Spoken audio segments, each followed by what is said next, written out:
Todd Blackledge will call the game with Noah Eagle tomorrow afternoon in Houston. Browns-Texans, talking to C.J. Stroud, the guy who is the PFT Offensive Rookie of the Year, likely will be the official AP Offensive Rookie of the Year when we get those awards announced in a few weeks. But, Peter, this one is extra interesting because they've already played, but C.J. Stroud didn't play.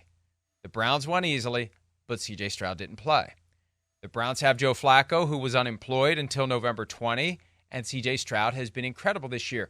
All the games except Saturday night this past week were tucked into the 1 o'clock window with all the other games happening. He hasn't been appreciated the way that maybe he could or should be. But I know what I saw Saturday night in what was a playoff game as a practical matter for the Houston Texans. I saw C.J. Stroud come out and light it up and deliver the win on the road. The Browns, it'd be a damn shame if the Browns lose on Saturday because they've had such a special season. I don't think this is an easy spot for them because C.J. Stroud has proven he can come out and play at this level and he can win big games. You know what is the most interesting thing about this game? In some ways, it is the Deshaun Watson is not here bowl. And when I think about that, if you gave both coaches sodium pentothal and you would say, which quarterback would you like to start for your team this week? If you asked DeMeco Ryans, C.J. Stroud, or Deshaun Watson, I'm positive he would say C.J. Stroud.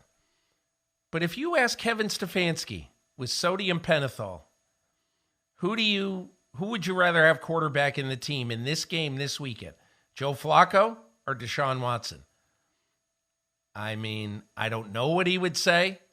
My guess is he would say Joe Flacco, as crazy as that sounds. And it's amazing. Mike, in some ways, the NFL season is so long, but in some ways it goes by in an absolute flash. Because when you think about it now, we're 40% through the Deshaun Watson quote-unquote era in Cleveland. And they really have no idea whether he's a long-term quarterback for them or not. That's what is the crazy backdrop of this game. But I agree with you. The Browns should win this game. But there's something about C.J. Stroud and stepping up in a playoff game, a pre-playoff playoff game last week in Indianapolis, and throwing a ball 53 yards in the air, a perfect strike to Nico Collins on the first play of the game. There's something about C.J. Stroud that I say, be careful what you wish for when you say, man, we could have been a lot worse than facing the Texans in the first round of the playoffs. I think they're going to be a hard out on Saturday. And Joe Flacco, who has been one of the great stories of the NFL season, he turns 39 next week. He's given that passing game the boost that it needs. But, Peter, 8 interceptions in 5 games. That projects to 27 for a full 9 season. turnovers. Sam Howell had the most this year with 21. So that's where, Chris is all in with the Browns. But Chris is concerned about the Cleveland offense. They pass too much. There's too many turnovers. And when the stakes are high and the pressure increases, it's that one play, that one moment, that one key turnover that can turn the momentum and turn a game that the Browns should win into a game that the Texans do win. All right, Saturday night. And I'm looking at, and it's time for the weather on the ones here on PFT Live. Here's the weather in your neck of the woods. Okay. The forecast for Kansas City, if I'm reading this graph correctly, at kickoff, it's going to be 5 below. 5 below Fahrenheit on Saturday night at kickoff. Here's Mike McDaniel, coach of the Dolphins, and Andy Reid, coach of the Chiefs, on the very frigid temperatures expected for Kansas City on Saturday night. No one likes being cold. That's why we have temperature control. However, it does make it the moment bigger when you know that that's a absolute fact that it's going to be it's going to be frigid. What if, as a team, you find a way to it not affect you? That to be able to go and do athletic performance in that weather, it takes will. I just say get ready for the game. Let's do that. I don't really care what goes on out here. We're not having a snowball fight. And look, that's the old school. We'll play on the moon if we have to, right? Here are some of the coldest games in NFL history. Under this standard that I'm looking at now, and based on that graphic, this will come in at 4. It will knock out the 2007 NFC Championship game. Tom Coughlin's cheeks are still red 16 years later.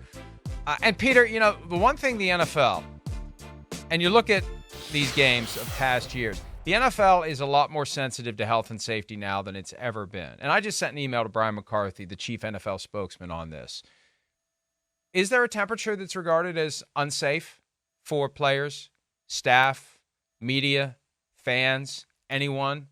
Is there a temperature? Do they even have that contingency in place? If the forecast is 10 below, 15 below, wind chill, 50 below, whatever it is there even a contingency out there? Have they envisioned a day where they just need to say, we can't play? And I don't know what impact that would have on the playoff scheduling, but if you're going to be concerned about health and safety, you got to at least have on the radar screen the possibility that you could have conditions that are just too cold for people to show up by the tens of thousands and stand outside for 3 hours for a football game. I think we forgot one on that graphic. How about the Chargers-Bengals championship game when it was 59 below wind chill? Yes. And look, I agree with you, Mike. I know that Dan Fouts to this day, and a lot of guys on the Chargers to this day, and it's not. I don't think it's sour grapes. I think it's real, and I think it's a real question. Do you want to have an athletic contest when it's insanely, ridiculously impossible to function at anywhere close to your highest level? And particularly, do you want to do it on artificial turf? You might as well go out and play in the parking lot. But again, I doubt the NFL is ever going to say we don't want that. You know why? Because there's going to be a lot of people who want to see what it's going to be like. For Tua Tagovailoa, who grew up in Hawaii, who played college football in the Deep South, who was drafted to play in the Deep South, and who has only played for temperate, warm weather teams ever, to have to play in the toughest conditions he's ever had to play in his life, and now, arguably, this is the biggest game he has ever played in his life. And so I think there's a lot of fascination with how the Miami Dolphins are going to handle playing the game that could be the coldest game in franchise history. And what's going to happen as a practical matter, the NFL is going to continue to fly blind into these periodic, they don't happen very often, but these weather situations, and there's going to be inevitably one of these days, a day they shouldn't have played. Somebody's going to have frostbite. Somebody's going to get sick. There's going to be some consequence that makes him say, gee, we didn't realize that could happen. Now we better have a contingency plan in place when the forecast calls for frigid temperatures. They got domes all over the place they could move these games to if they wanted to. They've done it for other reasons. I'm not saying they should for this one. I'm just curious if they even have an idea as to how cold is too cold to have all those people outside. All right, the next game. And it's the first game on Sunday. The Pittsburgh Steelers, the 7 seed, take on the Bills, the 2 seed. A 7 has never beaten a 2, Peter, but the Bills, as the 2 seed, have won narrowly in the 2-7 game, beating the Colts by 3 at home in 2020 and beating the Dolphins at home by 3 last year with Skylar Thompson at quarterback for the Dolphins. Tomorrow it's Josh Allen, or Sunday, it's Josh Allen versus Mason Rudolph. Do you give the Steelers a chance, especially since they don't have T.J. Watt? This would be one of the big upsets in recent or maybe all of playoff history. A team that is very resurgent right now. The Bills entering, they haven't lost in 6 weeks. Entering a a game against a team that's playing its third quarterback and the best player on the team isn't playing. It's hard for me to imagine that the Steelers are going to win. The only way, in my opinion, that the Steelers win this game is if bad Josh shows up for the Buffalo Bills. The Rams are one of the best teams in the NFL right now. And what a conflict it's got to be for those Lions fans who are going to show up there in full force to have to root against a guy that they still have so much love and affection for, that when Rams games are on TV in Detroit, they get massive ratings. They want to follow Matthew Stafford. They still love Matthew Stafford. They're enjoying the Super Bowl from 2 years ago vicariously through Matthew Stafford. I think it's going to be such an interesting game from so many standpoints. Number one, I think let's look at it from a football standpoint first. The ironic thing about this game and this matchup, in my opinion, Mike, is that the Detroit Lions, you could argue that the best player they have picked since they picked Matthew Stafford in the draft more than a decade ago, the best player they've picked is Aiden Hutchinson. And Aiden Hutchinson, on a fast track, is going to be chasing Matthew Stafford for 4 quarters. Now, Matthew Stafford does not wear cement shoes, but he's not nimble either. And so to me, that's part of the irony of this. You know, the 2 best draft choices maybe of this century for the Detroit Lions, that is going to go a long way toward determining who wins this game. The first home Lions playoff game, in so many years. I think the other part of it that I really think is interesting is there are so many weapons on the Lions, so many good players to keep account of. When you look at the defense that they're going to be facing, it's really, other than Aaron Donald, it's a no-name defense. When I voted for Defensive Rookie of the Year this year, I voted for Kobe Turner. And quite honestly, a month ago, he wouldn't have been on my top 10. And so the Rams are going to take some getting used to, getting to know who they are, I think, Sunday night in this game for America. But they've got a really good, very fast, very young defense, and they still have the best defensive player on the planet in Aaron Donald. So it's a fascinating look at this game. So many different factors, not the least of which I haven't even mentioned Jared Goff, and all that. But I do think it's going to be a great football game.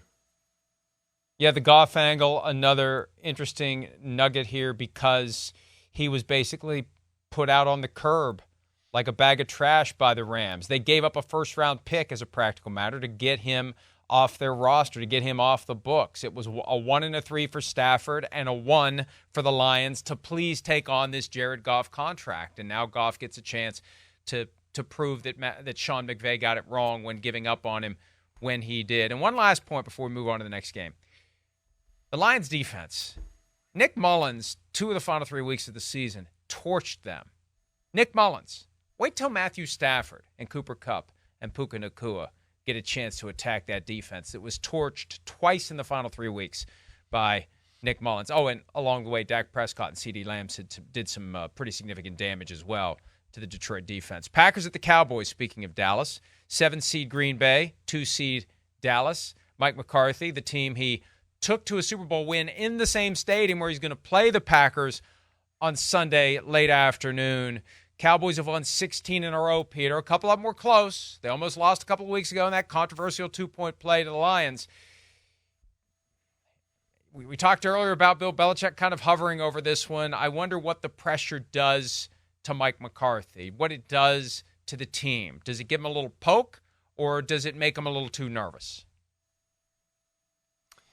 I look at this game, Mike, and obviously, I think Dallas is going to win. I think everybody does. But I have been really, I've kind of switched on Jordan Love. At the start of the year, I thought he was going to be average to above average. Then midway through the season, I said, man, this guy might not make it.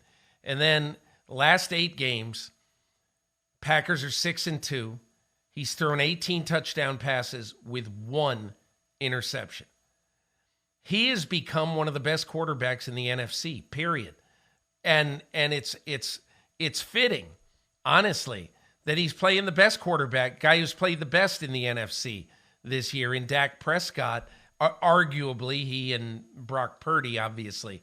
But look at how well the Packers are playing on offense now with a bunch of absolute no-name receivers, every one of whom has come onto the team in the last 20 months. America doesn't know this Packer team right now, but I think they're going to give the Cowboys a game Saturday night. Sunday afternoon, and I'm fascinated to see it. Spreads moved from 7.5 down to 7, so maybe some folks realize the Packers could keep this one close. They have been good down the stretch, and Jordan Love has played as well as any quarterback in the NFL. Eagles-Bucks, Monday night. We talked earlier about just how the Eagles have kind of lost their way, and the harder they try to get it back, the less likely it's coming back. And, Peter, Dallas Goedert said earlier this week that they were maybe coasting the final 3 weeks of the season. Nick Sirianni had to address that yesterday. I keep going back to the 49ers game. You're 10-1, best team in the NFL. 49ers come to town and beat you in your own building 42-19. I just think that's the kind of thing that becomes very psychologically difficult to overcome, because no matter what else you do the rest of the way, what's waiting for you? A trip to their house to play this team. And it wasn't like the Lions-Cowboys. The Lions relish an opportunity to play the Cowboys again. They feel like they got screwed. They could have won that game. I mean, the 49ers decimated the best team in football. I just think for the guys in that locker room, they know how this movie's going to end. And I think it's made it very hard for them to focus on the scenes that lead up to what they believe in their hearts the best case scenario is. And the best case scenario is a trip to San Francisco and a convincing loss to the 49ers. And I know anything can happen. I learned that the hard way a couple of weeks ago with the Ravens and the 49ers.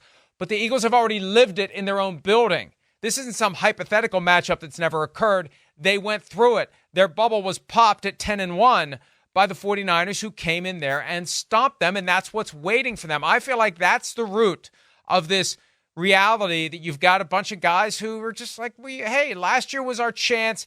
This year, 49ers are just a better team. And say, key injuries can happen.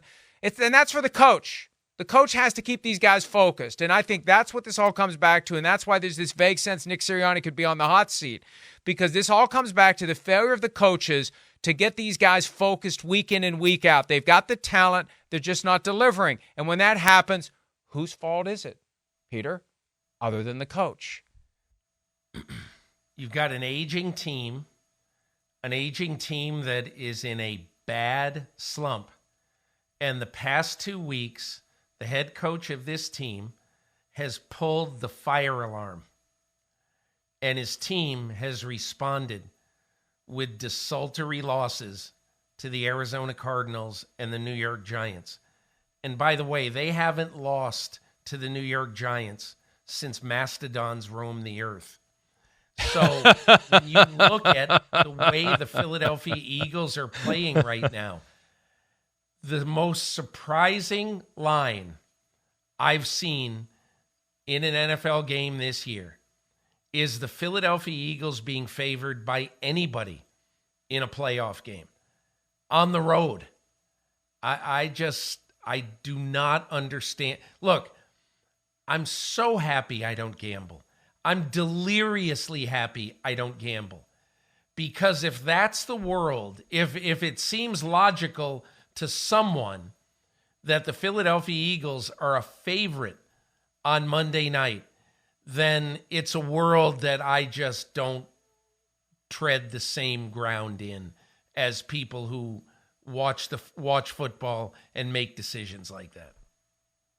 And I think the reality here is the Eagles drew an opponent that has not looked great recently either and had stretches of difficulty earlier in the season. But, they had the home game against the Saints, and the Saints beat them fairly handily. And then week 18 in Carolina, 9-0, a sluggish victory that could have easily become a defeat and a squandered playoff spot for the Buccaneers.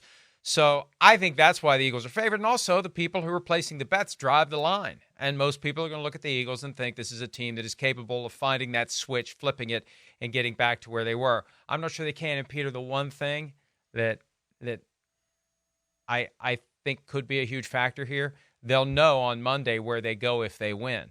If they're going to Dallas or Detroit, that's a different mindset than knowing from Monday to Sunday. They got to fly back to Philly, get ready to play the 49ers, fly to Santa Clara, San Jose, wherever the airport is that they fly into, and go to Santa Clara and play that game. That makes it more ripe for the Buccaneers to win if the Eagles should know that they're going to play the 49ers on the road. If that's not a reward. That's a playoff win. Oh, you get to go to Santa Clara and play the 49ers who've had 14 days off, and you have 6 days to turn it around. You got to fly home and then fly out there. No, thank you. Hi, it's Mike Florio. Thanks for watching PFT on YouTube. Hit subscribe for the latest news and analysis from Pro Football Talk.